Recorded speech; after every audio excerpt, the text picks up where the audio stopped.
ദുരന്തമേഖലയിലെ ജനങ്ങളുടെ ജീവിതം ഏറ്റെടുത്ത് റിപ്പോർട്ടർ വാർത്താ സംഘം. വയനാടിനെ വീണ്ടെടുക്കുന്നതിനായി റീബിൽഡ് വയനാട് എന്ന ലക്ഷ്യത്തോടെ വീണ്ടെടുക്കാം വയനാടിനെ എന്ന ക്യാമ്പയിന് തുടക്കം കുറിക്കുകയാണ്. ഞങ്ങളെ കുടുംബത്തിൽപ്പെട്ട ഒരു 6-7 ആൾ പോയിട്ടുണ്ട്.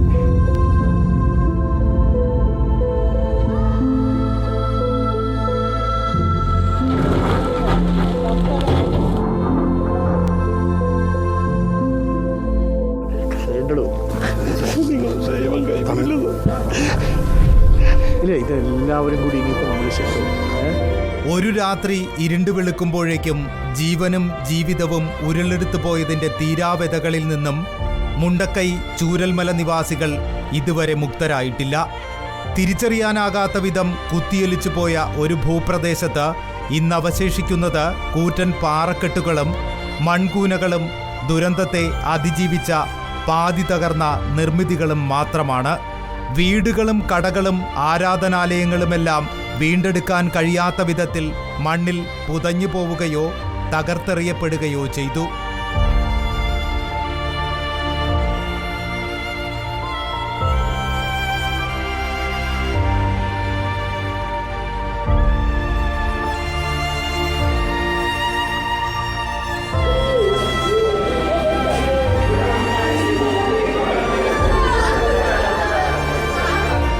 വീണ്ടെടുക്കാനാകാത്ത വിധം മണ്ണിനടിയിൽ ആണ്ടുപോയ ജീവിത സമ്പാദ്യങ്ങളെക്കാൾ അതിജീവിച്ചവരെ വേദനിപ്പിക്കുന്നത് ഇനിയൊരിക്കലും തിരിച്ചു കിട്ടാനാകാത്ത വിധം മണ്ണിനടിയിൽ പൂണ്ടുപോയ പ്രിയപ്പെട്ടവരെക്കുറിച്ചുള്ള ഓർമ്മകളാകാം.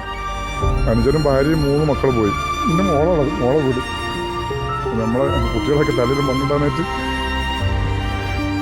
എൻ്റെ വീട്ടിലത്തെ എൻ്റെ കുടുംബത്തിലത്തെ 9 പേരും നഷ്ടപ്പെട്ടു. എനിക്ക്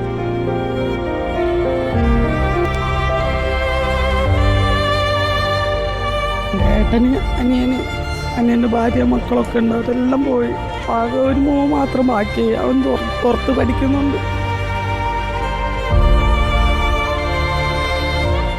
ഇനിയൊരിക്കലും വീണ്ടെടുക്കാനാകാത്ത വിധം തകർന്നു പോയ മണ്ണിൽ നിന്നും കുടിയിറക്കേണ്ടി വന്ന ജനതയ്ക്ക് അതിജീവനത്തിന്റെ കൈത്താങ്ങൊരുക്കേണ്ടത് കേരളീയ പൊതുസമൂഹത്തിന്റെ ബാധ്യതയാണ്.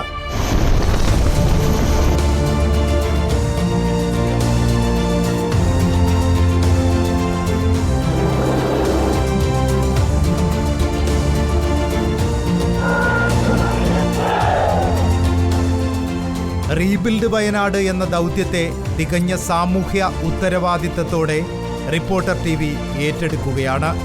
നേരത്തെ ദുരന്തത്തിലെ അതിജീവിതരെ പുനരധിവസിപ്പിക്കുന്നതിനായി ടൗൺഷിപ്പ് തയ്യാറാക്കുന്നതുമായി ബന്ധപ്പെട്ട പദ്ധതി മുഖ്യമന്ത്രിക്ക് മുൻപിൽ റിപ്പോർട്ടർ TV സമർപ്പിച്ചിട്ടുണ്ട്. ഞാൻ പറയുന്നത് എന്താണെന്ന് പറഞ്ഞാൽ ഒരു 150 ഏക്കർ സ്ഥലം എടുക്കുക. അതിൻ്റെ അകത്ത് ഒരു 300 വീടുകളാണ് ഇപ്പോൾ പോയിട്ടുള്ളത്. അതുകൂടാതെ നമുക്കൊരു 300 വീടോളം അതിനോട് ചേർന്നിട്ട് ഈ പറഞ്ഞ ദുരിതം അനുഭവിക്കുന്ന ആൾക്കാരെ ഉണ്ടാവും. എല്ലാം കൂടി ഒരു 10-600 വീട് അതിനോടനുബന്ധിച്ച സംവിധാനങ്ങളാണ് ഈ പറഞ്ഞ ചൂരൽമല എന്ന് പറയുന്ന സ്ഥലം. അപ്പോൾ ആ സ്ഥലത്ത് നമ്മൾ ഇങ്ങനെ ഒരു ഇതേ സെയിം ചൂരൽമല വേറൊരു സ്ഥലത്ത് റീക്രിയേറ്റ് ചെയ്യാൻ പറ്റുമോ എന്നുള്ളതാണ് നമ്മളിപ്പോൾ നോക്കിക്കൊണ്ടിരിക്കുന്നത്. റീക്രിയേഷൻ എന്ന് പറയുന്നത് ജനങ്ങളെ സംബന്ധിച്ചിടത്തോളം വലിയൊരു മാറ്റമായിരിക്കും ഉണ്ടാകുക. ആ മാറ്റത്തിന് നമ്മൾ ഒരു ഭാഗവാക്കാകുക എന്നുള്ളത് മാത്രമേ റിപ്പോർട്ടർ TV ഉദ്ദേശിച്ചിട്ടുള്ളൂ. ദുരന്ത മേഖലയിലെ ജനങ്ങളുടെ ജീവിതം വീണ്ടെടുക്കുന്നതിനായി റീബിൽഡ് വയനാട് എന്ന ലക്ഷ്യത്തോടെ റിപ്പോർട്ടർ TV വീണ്ടെടുക്കാം വയനാടിനെ എന്ന ക്യാമ്പയിന് തുടക്കം കുറിക്കുകയാണ്.